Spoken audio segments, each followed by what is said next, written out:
VIP রোডে হলদিরামের কাছের hotel থেকে বিএসএফ জওয়ানের মৃতদেহ উদ্ধার ঘিরে চাঞ্চল্য। ভিআইপি রোডের একটি হোটেলের থেকে বিএসএফ জওয়ানের মৃতদেহ উদ্ধার ঘিরে চাঞ্চল্য। মৃত জওয়ানের নাম মঙ্গল বিলান, পাঞ্জাবের বাসিন্দা। দিল্লিতে সিটিও কমপ্লেক্সে পোস্টিং ছিল।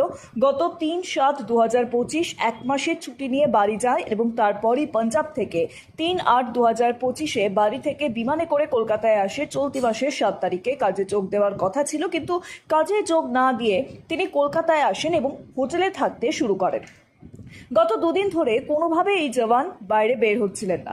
এরপরই হোটেলের লোকজনের সন্দেহ হয়, পুলিশকে খবর দেয়। পুলিশ এসে দরজা ভেঙে মৃতদেহ উদ্ধার করে।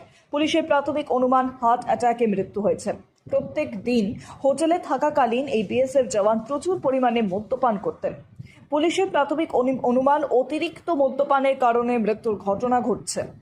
পুলিশের পক্ষ থেকে আরও একটি দিক খতিয়ে রাখা হচ্ছে। পাঞ্জাব বাড়ি হলেও দিল্লিতে পোস্টিং ছিল, কিন্তু কলকাতায় কেন এসে থাকছিলেন, এই গোটা বিষয়ে খতিয়ে দেখা হচ্ছে। ব্যুরো রিপোর্ট, সঠিক বার্তা।